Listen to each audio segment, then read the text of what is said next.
আসসালামু আলাইকুম, সবাই কেমন আছেন? আলহামদুলিল্লাহ আমি ভালো আছি। আজকে রান্না করব মশলাই আলু আলু গোস্ত। এখানে একটি হাঁড়িতে আমি নিয়ে নেব কেটে ধুয়ে রাখা মাংস। এটা গরুর মাংস।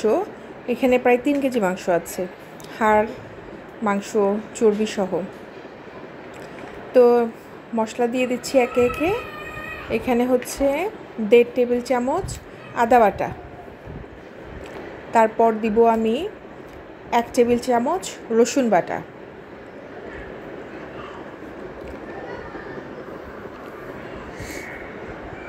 এবার দিয়ে দিচ্ছি হলুদের গুঁড়া 2 চা চামচ,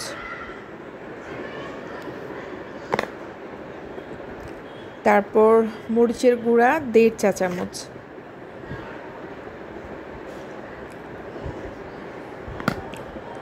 এবার দিব ধনিয়ার গুঁড়া 2 টেবিল চামচ,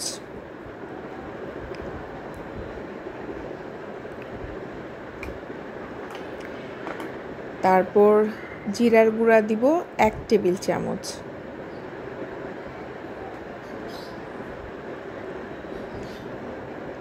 এবার দিয়ে দিচ্ছি পরিমাণ মতো লবণ। আমি দিয়েছি এখানে প্রায় 1.5 চা চামচের মতো। প্রথমে কম দেওয়াই ভালো, লাগলে পরে দেওয়া যাবে। তারপর দিয়ে দিচ্ছি পেঁয়াজ কুচি 2 কাপ,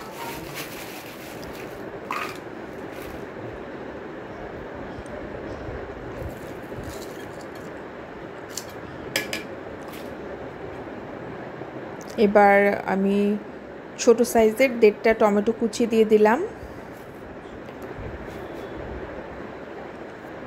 তারপর এখানে আস্ত কিছু গরম মশলা, 2টা শুকনা মরিচ, 3টা দারচিনি, 5টা এলাচি, 6টা লং আর 3টা তেজপাতা, এগুলো দিয়ে দিচ্ছি।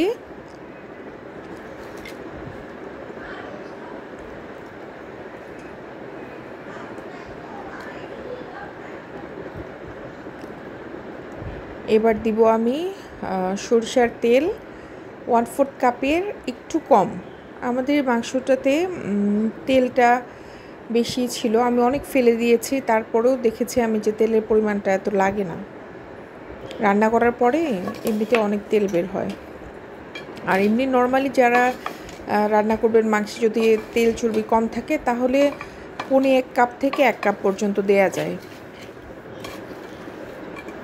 এবার মশলার সাথে মাংসটা ভালো করে মাখিয়ে নিচ্ছি।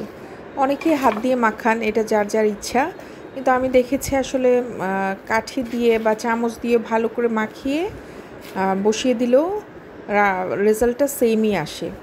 এখানে আমার মশলা মাখানো হয়ে গিয়েছে, এখন চুলাটা ধরিয়ে দিলাম, গ্যাস অন করে দিয়েছি। তারপর একটু ঢেকে দিলাম।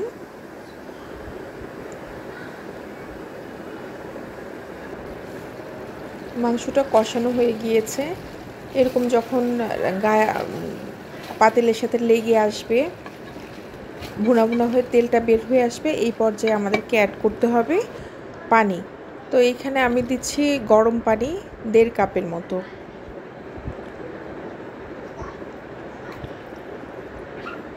ঝোল বেশি খেতে চাইলে আর একটু বেশি দেওয়া যেতে পারে। তারপর আমি কেটে ধুয়ে রাখা আলুগুলো দিয়ে দিচ্ছি।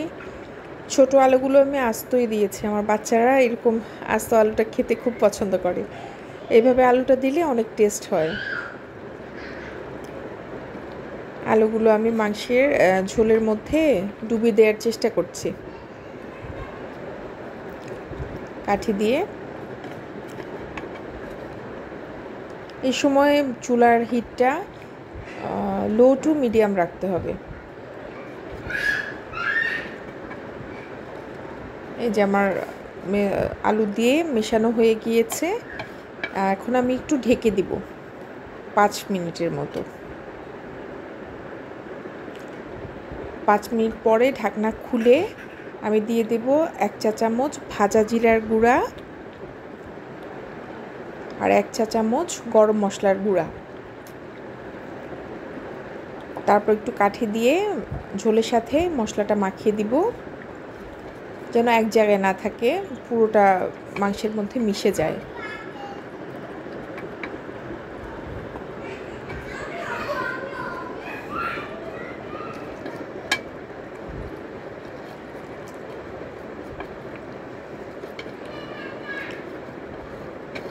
আমার মেশানো হয়ে গিয়েছে। এখন আমি আবার একটু ঢেকে দিব, ঢেকে অপেক্ষা করব 20 মিনিট রান্নাটা হয়ে যাওয়ার জন্য।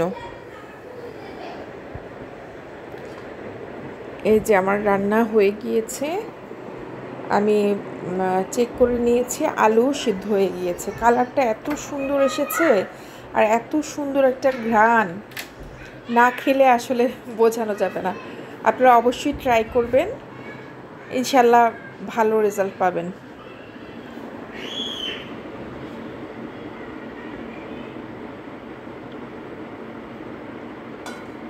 সবাই ভালো থাকবেন, ধন্যবাদ।